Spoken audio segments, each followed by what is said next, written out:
I'm sure you all have a business plan, yeah? Yeah.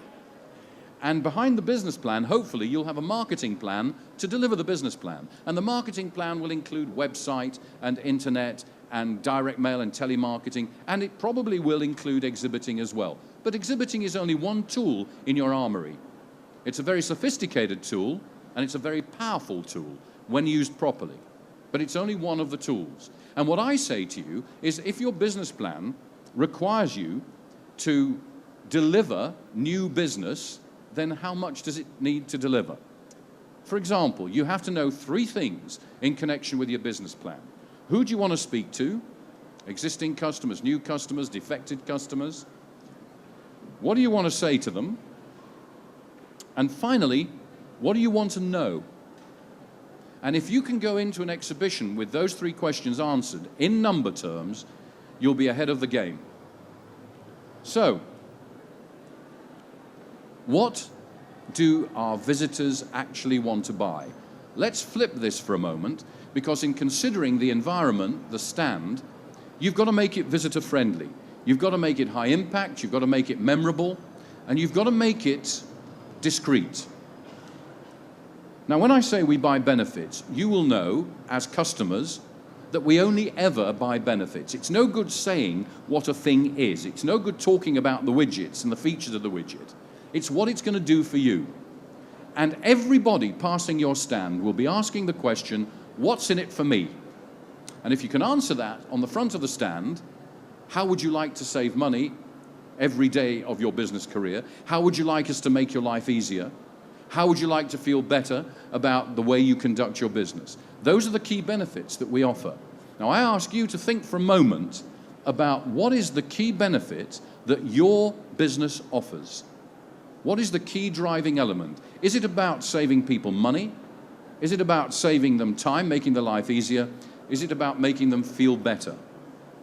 And once you can decide which of those drivers is the key driver, you can create your stand accordingly.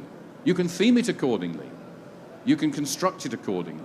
But you need to decide what is the lead benefit of your product or service. That's number 1.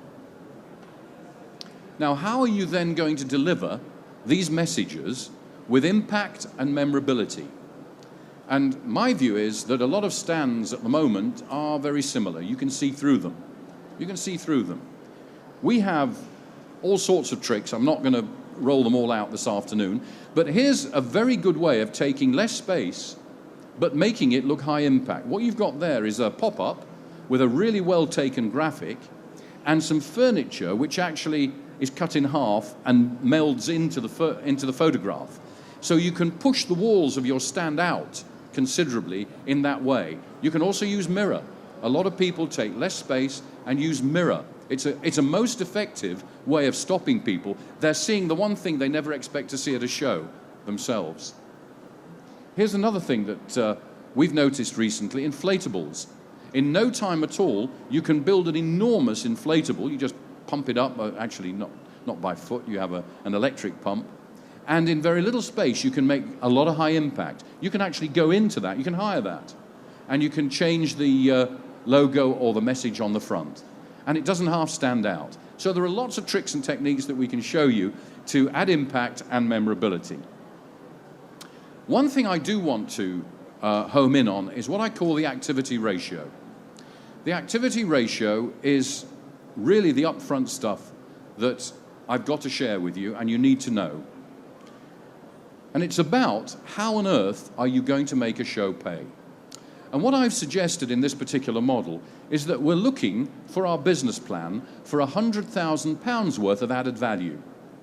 Now that can be turnover or gross profit, but let's assume it's gross profit. How are we going to do a show that is going to give us £100,000 worth of added gross profit, because that's what our business plan needs? Now let us suppose in this model that our average customer value in a year is £10,000. Now these are the numbers you've got to do before you even consider going to a show. What it means is you need 10 new customers. Now let's suppose you're going to a show and all you're trying to do is get 10 new customers. I will tell you that you know better than me your conversion rate. But let's suppose you need up to 5 post-show meetings, callbacks, telephone appointments, proposals, before you actually get somebody to sign up an order.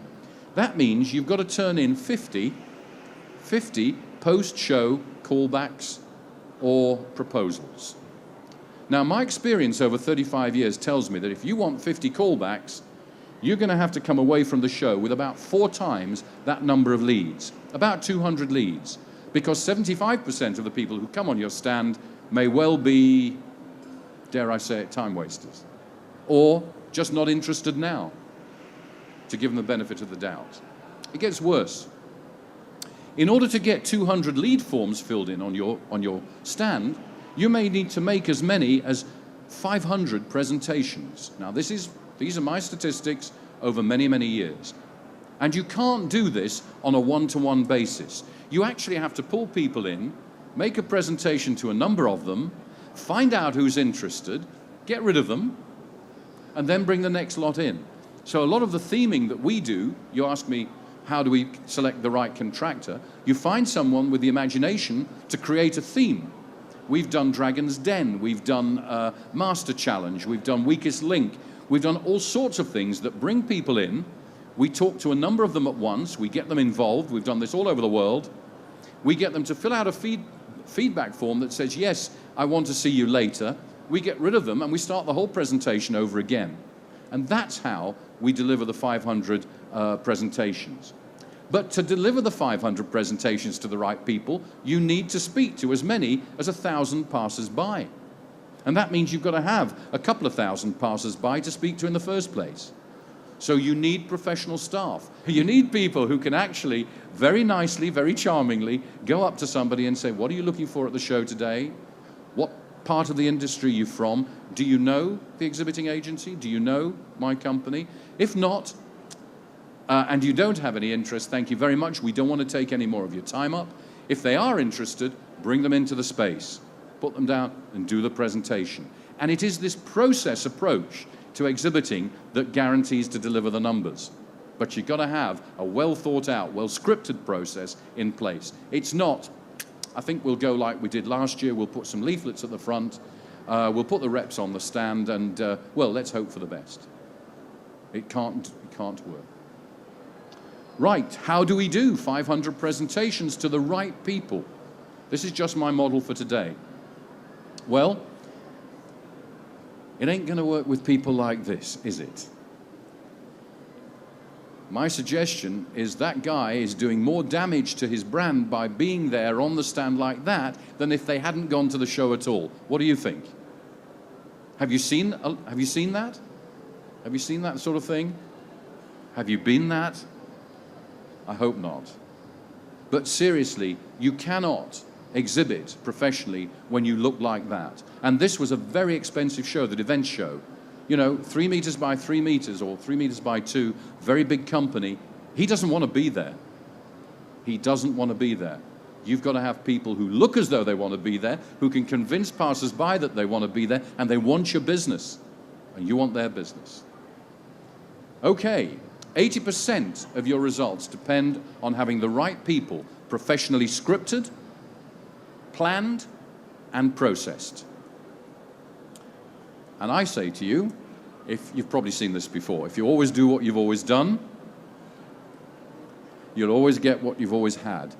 You can't just say, well, everybody else has got a wide open stand, everybody else is giving leaflets out, everybody else is using their reps.